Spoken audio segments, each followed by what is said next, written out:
Hola, ¿cómo están? Les damos la bienvenida a esta nueva edición de Medianoche. Un polémico video difundido en redes sociales mostró a un grupo de camioneros participando de una fiesta en medio de la carretera. ¿Qué fue lo más grave? Que no respetaron ninguna medida sanitaria. Desde el gobierno anunciaron querellas.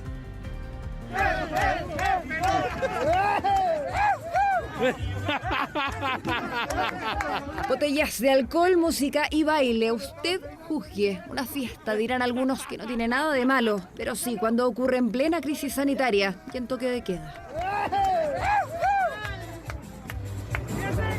No muy bueno, porque la imagen que están dejando para nosotros con los choferes está quedando por el suelo. La mayoría al menos usaba mascarilla, distanciamiento o evitar el contacto. Este baile en mitad de la carretera responde la pregunta.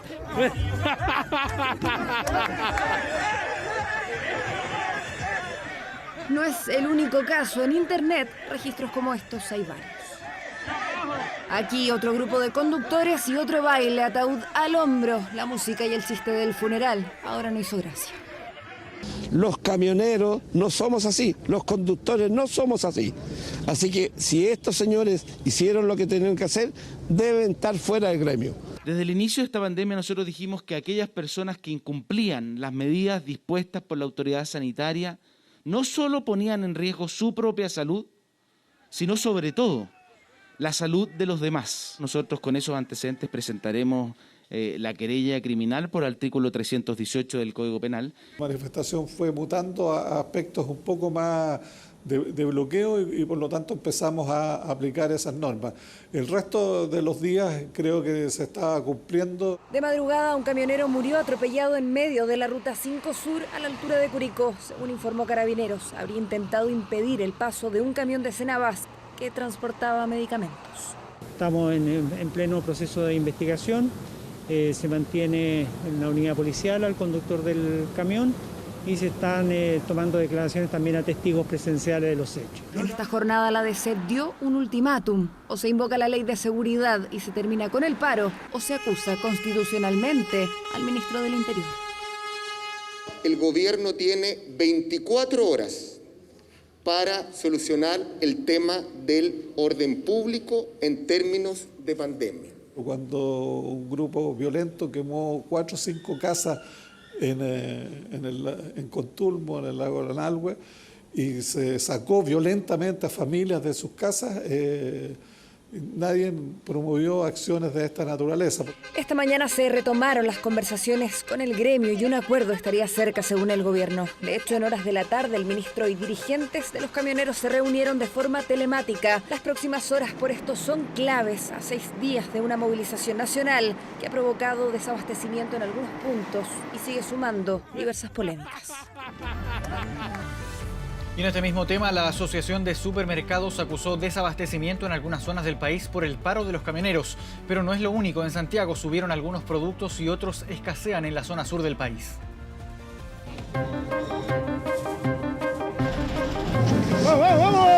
Es uno de los productos cuyo precio habría sufrido alzas por el paro de camioneros. Una malla de papa costaba 7 lucas, 7.000 pesos. Ahora hoy en día está ya en 10.000 pesos, 11, 12.000. Por lo que ha afectado sobre lo del paro de los camiones. Principalmente la papa, subió como un 20, un 30%. Por ejemplo, antes una papa costaba, no sé, 6.000 pesos y está a 10.000 pesos. La explicación que se escucha en diversos puntos es que los camiones que traen este producto a la región metropolitana vienen desde el sur y no han llegado. Su recorrido generalmente se inicia en la región de Los Ríos, pero los bloqueos intermitentes en la ruta han impedido su avance. El arribo del tomate también ha tenido complicaciones. No han llegado los embarcadores por el tema del paro. Y si es que los embarcadores no vinieran para esta semana o el fin de semana, yo creo que va a haber un tumulto de tomate, mucho tomate, y ahí es donde el tomate va a echar a perder. Kilos y kilos de tomate que podrían perderse. Están en Lo Valledor, pero los camiones que vienen a buscarlos, generalmente desde el sur, no han podido avanzar y al mismo tiempo han dejado de abastecer a sus zonas. Mi apreciación es que para el sur del país, las zonas más afectadas por el tema del paro, ellos sí van a tener en este momento, ya debieran tener un alza en los productos porque no ha habido abastecimiento. Lo que es Santiago de momento está muy bien abastecido, la región, la zona central, está produciendo y está abasteciendo los mercados. Así lo han sentido los consumidores en mercados de alimentos en regiones como la Araucanía y más al sur, productos que incluso han duplicado sus precios. Yo vengo siempre a comprar, pues esta me costó el otro día lucas y ahora está 1.500 cada uno. Mire, el repollo está 2.000, valía 1.000, es la mitad del precio. El pimentón, esas cosas sí ha subido. Antes valía 800, 700, ahora vale $1.002 el kilo de tomate. El paro también ha generado problemas con el combustible. La lentitud de los camiones y la menor frecuencia han provocado preocupación en los consumidores. Ayer salí en la tarde a buscar benzina y está todo o están cerrados o definitivamente no hay nada. Vengo de la otra bencinera y está cerrada, no hay nada de benzina. Así que hay que esperar aquí nomás. Al puerto de San Antonio los camiones no han podido ingresar. La consecuencia, toneladas de alimentos que no han podido abandonar el lugar. El gobierno aseguró este lunes que existían indicios de desabastecimiento y hoy confirmó que en el sur del país hay problemas con algunos productos. De Biobío al norte estamos bastante bien abastecidos de alimentos. De Biobío al sur sí tenemos algunos problemas. Chiloé, por ejemplo, no hemos podido tener distribuciones de pollo, que es un producto muy apetecido por mucha gente. También estamos desabastecidos de combustible. Desde la Junaev incluso aseguraron que la entrega normal de las cajas de alimentos en 10 regiones del país no están aseguradas para este miércoles. Un problema que ya están viviendo algunos supermercados. Desde la asociación que los agrupa aseguran estar preocupados por un inminente desabastecimiento entre Valparaíso y Los Lagos. Donde ya existe desabastecimiento de productos perecibles como frutas, verduras y lácteos. Nos preocupa que de no llegar a una pronta solución esta situación podría extenderse a gran parte del país y además ya se comienza a visualizar una potencial pérdida de alimentos. De todas maneras, hasta ahora el gobierno asegura que no habría grandes variaciones en el precio de los productos, algo que seguirá en evaluación, considerando que la especulación está sancionada incluso con cárcel. Vamos también a otras informaciones. Hay inquietud en la región de Atacama luego del sismo magnitud 7.0 y que despertó a miles de personas durante la noche del día, ya la madrugada del día martes. En 21 horas ya van 90 réplicas.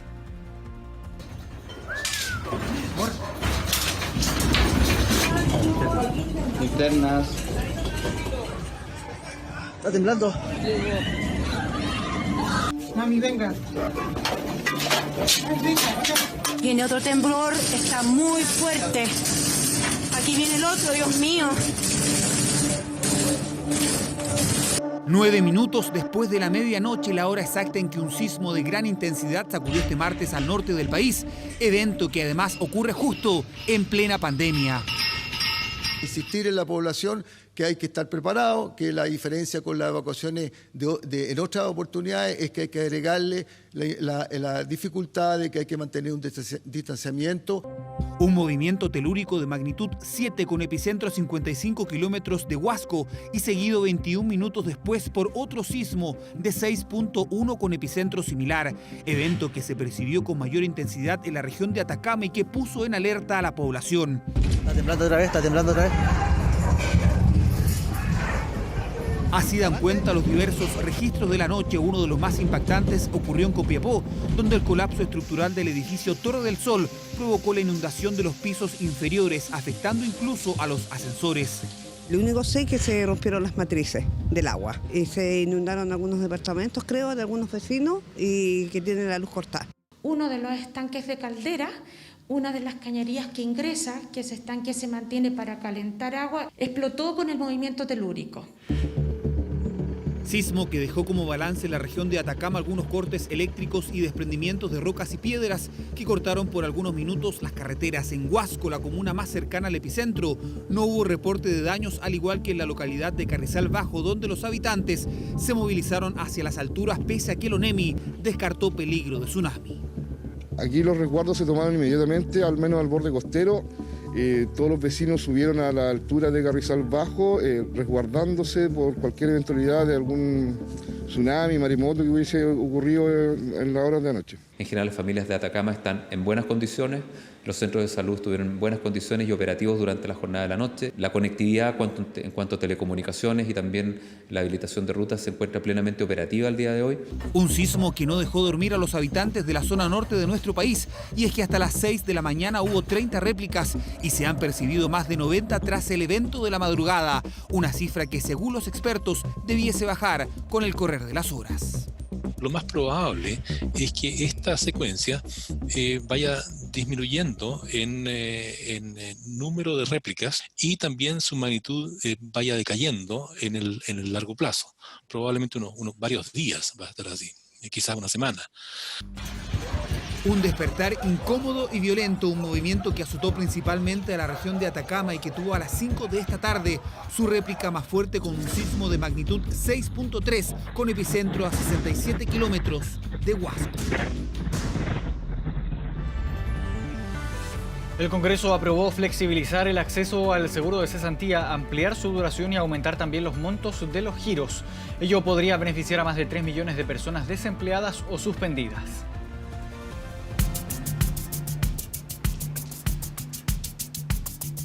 ¿Cómo te fue? Mal, no fue mal con el trámite. ¿Qué te dijeron? Porque se nos acabó el fondo. Hace 4 meses enfermó de COVID-19, suspendieron su contrato en la construcción y ahora lo despidieron. Gabriel llegó a esta oficina del seguro de cesantía para saber si podía acceder a algún beneficio. No tenemos ni una opción. Para uno, estamos brazos cruzados. Pero eso hasta ahora. El Congreso despachó el proyecto de ley que mejora el acceso y montos del seguro de cesantía y amplía la ley de protección del empleo. Para los trabajadores suspendidos se aumenta hasta en 5 meses la vigencia de la norma y también el plazo para solicitar la reducción de jornada hasta julio del 2021. Después de 2 meses de tramitación se aprobó una importante ley que va a mejorar la cobertura y la protección de cientos de miles de trabajadores de nuestro país. En el caso de los desempleados se reducirá a 3 las cotizaciones exigidas para acceder al seguro o 6 en el último año. Además, se elevarán a 7 giros el beneficio máximo. Sería bueno que hicieran algo porque resulta que mientras no se reactive, yo por lo menos trabajo en la construcción, si no se reactiva la construcción, de más está que se reactive el comercio. Sí, pues muy difícil porque usted va a la entrevista, le van a decir, la llamaremos. Está muy difícil para todos. Mabel quedó sin trabajo este lunes después de 7 años. Pudo acceder al seguro de cesantía y ahora espera recibir los pagos, que la nueva ley también elevó. Desde el segundo mes los giros no caerán del 55% y si la situación laboral no mejora, el sexto y séptimo podrían llegar al 45% del último sueldo. Esto tanto para trabajadores con contrato indefinido como para trabajadores con contrato a plazo fijo, como todos aquellos que trabajan en sectores productivos tan afectados por la crisis como es la construcción y como es la agricultura. Me parece muy bien y ojalá que no sean un monto así como de 50.000 pesos que a veces, o 80 que están ganando algunos, que sea por último un sueldo mínimo. Creo que estamos en la dirección correcta, hay que proteger el empleo lo más que se pueda y ayudar a la gente que va a estar desempleada por mucho tiempo y por tanto es importante que existan este tipo de medidas. Los nuevos montos y beneficios se considerarán desde agosto y por eso muchos los recibirán de forma retroactiva en los próximos pagos. Fueron décadas de discriminación para las mujeres divorciadas que el Congreso puso punto final. Se aprobó finalmente la ley que elimina el periodo de 9 meses que ellas deben esperar para volver a casarse y solo falta su promulgación. O sea, si yo me quisiera casar no tengo derecho. Es súper injusto que la mujer tenga que esperar los 9 meses y el hombre pueda hacerlo de inmediato. Se puede considerar en el caso de que, por ejemplo, estuvieran recién divorciados o separados. Si estamos buscando igualdad, tiene que ser ley pareja. Por el asunto del divorcio no tenía idea. Son 130 años de discriminación hacia las mujeres, décadas donde solo ellas han tenido que esperar 9 meses para volver a casarse tras un divorcio. 9 meses para demostrar que no están embarazadas. Que las mujeres hemos sido consideradas a lo largo de la historia de Chile y en el siglo XXI ciudadanas de segunda categoría. Una desigualdad que el Congreso en esta jornada le puso fin. Me sentía así como violentada, discriminada. Encuentro que de verdad que no corresponde, no podemos ser de otra categoría. Finalmente ese es mi tema. Macarena Ramis debió esperar 9 meses para demostrar que no estaba embarazada. Y si yo quería apelar, tenía que además hacerme un examen médico demostrando que yo no estaba embarazada. Tenía que llevar pruebas. O sea, yo podría estar eventualmente embarazada de mi futuro marido. Un pensamiento que rige desde el siglo XIX.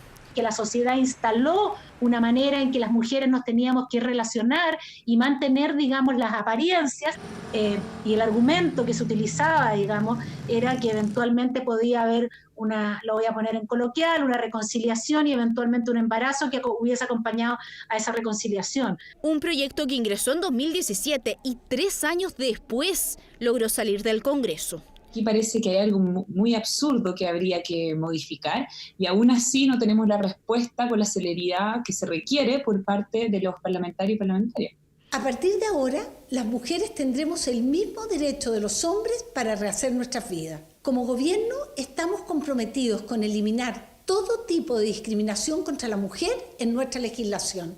Pero según las organizaciones de mujeres expertas, aún hay pendientes. Hasta el año 89, las mujeres casadas eran ante la ley incapaces relativas. Y esto significaba que las mujeres no podían actuar libremente en la vida civil, en las obligaciones civiles, adquiriendo, por ejemplo, firmando contratos o adquiriendo cosas como inmuebles. Una condición que cambió cuando se estableció la diferencia entre separación de bienes y sociedad conyugal. Sin embargo, las mujeres casadas en este último régimen aún deben sortear la discriminación de antaño. No tenemos la autonomía para pedir créditos y poder acceder, por ejemplo, a generar un emprendimiento porque no tenemos que tener el consentimiento del marido para poder hacerlo. Una deuda ante las mujeres, un proyecto de ley que lleva 7 años esperando en el Congreso, pasos que faltan para la equidad. Este martes, las mujeres lograron un esperado avance. La vida después del divorcio será igual para hombres y mujeres. 10 años de cárcel pide la Fiscalía para un joven de 19 años que en noviembre fue captado, según Carabineros, lanzando combustible al incendio que comenzaba en la Universidad Pedro de Valdivia. La defensa dice que no se logra apreciar que se trate efectivamente de su defendido.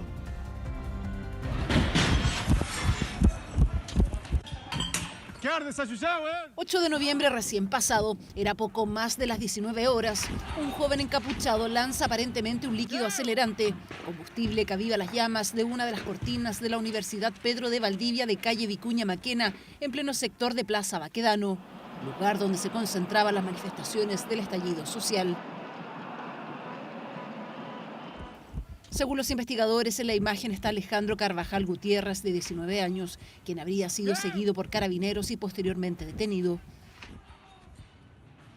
La persona del acusado contribuyó de manera directa a la realización de un delito de incendio. El incendio lo tengo aquí en mi ventanal. Esto es lo que ocurrió después. Así quedó el Palacio Schneider, edificio patrimonial que alberga una de las sedes de la Universidad Pedro de Valdivia. Producto de esta situación, no solamente existe graves pérdidas del patrimonio de la universidad, sino que también se destruyen sueños de muchas personas. Estudiantes que prestaban o que querían ser profesionales, que vieron truncados, profesores que de una u otra forma no pueden hacer clase, equipamiento que hoy día prestaba servicio a la comunidad. Hoy, por este presunto actuar, Alejandro Carvajal arriesga 10 años de cárcel. El acusado pensó, señoría, que estaba actuando al amparo del desorden, al amparo del caos, y que su acción pasaría inadvertida. Y por eso precisamente es que el Código Penal castiga con una circunstancia agravante de responsabilidad quien actúa en una situación de conmoción como la que estamos describiendo. Sin embargo, su defensa asegura que el del video no es su defendido. Mi representado nunca estuvo en Vicuña Maquena 44. el Ministerio Público dice ingresan 200 personas a Vicuña Maquena 44, mi representado en toda esa filmación que hace incluso el administrador de la universidad, que hace incluso el abogado de la universidad, de esas 200 personas no es ninguno mi representado. Para eso, dicen, presentarán pruebas y videos que permiten desacreditar la investigación del Ministerio Público y evitar así la condena. A mi representado se le quiere atribuir un hecho que no cometió y como chivo expiatorio dio un 8 de noviembre negro para la sociedad chilena. Un juicio que recién comienza por el delito de incendio, donde el acusado tiene irreprochable conducta anterior y que todos tienen claro que él no comenzó el fuego, pero que sí, para algunos, lo que hizo fue acelerar las llamas, lo que lo deja como uno de los protagonistas y responsables de esta destrucción. Vamos también a otras informaciones. Algunos locales de votación ya están siendo preparados para el plebiscito de octubre en algunas comunas y los alcaldes pidieron transporte público gratuito para todos los electores. El gobierno definió que ese día las personas en lugares con cuarentena tendrán un permiso especial. Nuestra comuna tendrá 2 nuevos recintos de votación. Van a tener una señalética que va a indicar cuánto es el aforo, o sea, el número máximo de personas que permite el recinto simultáneamente y las medidas sanitarias a utilizar. Cuenta regresiva para el plebiscito del 25 de octubre, 54 días faltan y los alcaldes nuevamente adquieren protagonismo. Este martes sostuvieron reuniones en La Moneda para garantizar una elección segura y lo suyo no solo han sido conversaciones. Algunas municipalidades ya están preparando los locales de votación con las medidas sanitarias que serán exigidas ese día.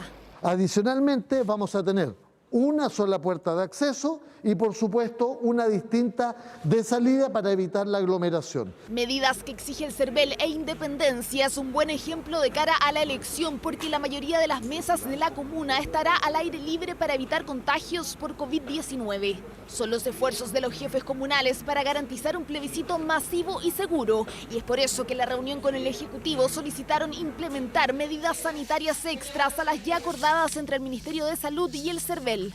Por ejemplo, hemos propuesto que a los vocales se le puedan hacer PCR antes del día de la votación y posterior al día de la votación, de tal manera de que los vocales puedan cumplir esa labor de forma muy segura y tranquila. Hubo propuestas sobre la mesa, pero también críticas. Los alcaldes cuestionaron al Ejecutivo por no buscar oportunamente alguna medida que permitiera el voto de los pacientes COVID-19 ese día. No creemos que sea recomendable. A pocos días o semanas de llevar adelante un plebiscito, empecemos a innovar y inventemos algo que a lo mejor no va a resultar bien. Y si no resulta bien, lo más seguro es que no se diga que los parlamentarios fueron los responsables, sino que se va a buscar a otros responsables. Algunos proyectos presentados en el Congreso buscan garantizar el voto de los pacientes COVID, pero su aprobación es compleja. Ante este escenario, los jefes comunales exigieron al gobierno mejorar la trazabilidad de las personas contagiadas para identificar los casos y contactos estrechos y así asegurarle a la población que las elecciones se desarrollarán en un entorno seguro. Hay que tener una trazabilidad que ojalá ese día llegue casi al 100%, para que nadie esté en riesgo y finalmente la gente sin miedo pueda asistir a las urnas, pueda votar, porque de esa manera lo que vamos a hacer es blindar la legitimidad del proceso. Que se tomen las medidas para que la elección sea masiva es una solicitud transversal. Por esto y por la actual crisis económica han surgido otras peticiones. Que ese día el transporte público sea gratuito. Que tengamos transporte gratuito. Transporte gratuito para todos los electores el 25 de octubre. El CERVEL aumentó los locales de votación entre un 20 y un 30% por comuna para que estos estén más cerca, evitando en lo posible el transporte público. Aún así, muchos tendrán que hacerlo por este medio y por eso se exige al gobierno su gratuidad. Y el transporte público puede ser un mecanismo, pero no es el único en el cual uno pueda ayudar a que distintas personas puedan llegar a concurrir con su voto. Por tanto, esta es una medida que, por supuesto, nosotros la recibimos y vamos a ver cuáles son las que efectivamente se pueden hacer. El gobierno sí aseguró otra de las peticiones, que los habitantes de las comunas que el día del plebiscito se encuentren en cuarentena puedan salir a votar, por ejemplo, con un permiso especial, siempre y cuando no sean pacientes COVID ni contactos estrechos. Todas las personas que estén en comunas que se encuentren con algún tipo de restricción territorial van a tener los mecanismos que les permitan ejercer su derecho a voto. Vamos a mirar si es necesario obtener permisos, si hay que buscar otro mecanismo. Así ya hay definiciones, aunque se mantienen diversas incógnitas. El 10 de septiembre es el plazo máximo para que el CERVEL dé a conocer el protocolo final, que establecerá todas las medidas que se implementarán en este proceso que, a pesar de la pandemia, busca ser uno de los más seguros y participativos de los últimos tiempos.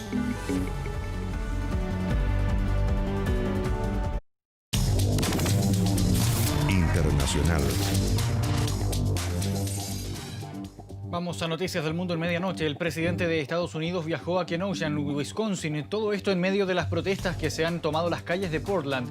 En la ciudad, Donald Trump señaló que la policía trabaja de manera increíble y que a veces pueden estar bajo una enorme presión, lo que los haría no manejar bien las situaciones. Kenosha ha vivido días de protestas luego de que un policía le disparara por la espalda a un hombre afroamericano.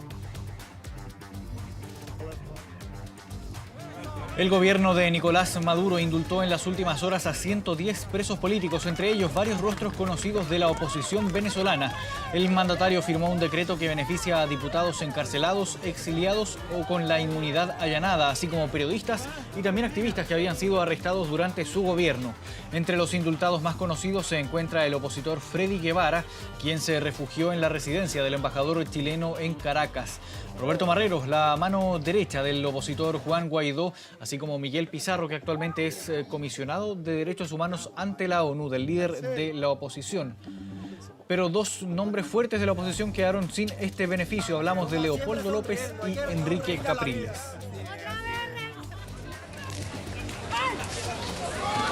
Violentas protestas se han registrado en Beirut a casi un mes de la explosión que devastó la ciudad. Decenas de libaneses salieron a las calles en el marco del centenario del país, cuando falta poco también para cumplirse un mes de la explosión en el puerto de Beirut. Durante los últimos días se han reunido manifestantes para exigir verdad y transparencia en torno a la tragedia que dejó al menos 190 muertos y miles de heridos. Estas protestas coinciden con la llegada al país del presidente francés Emmanuel Macron, quien asistió para conmemorar el centenario del Líbano, pero también para sostener conversaciones con el gobierno de la antigua colonia francesa sobre cómo sacar al país de Oriente Medio de la peor crisis económica de su historia.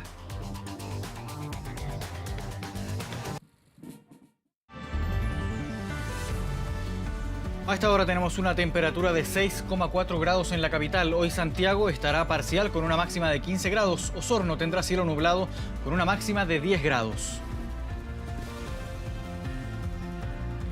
De esta forma cerramos esta edición de medianoche, pero nos mantenemos muy atentos al olor a gas que se percibe en varias comunas de la región metropolitana.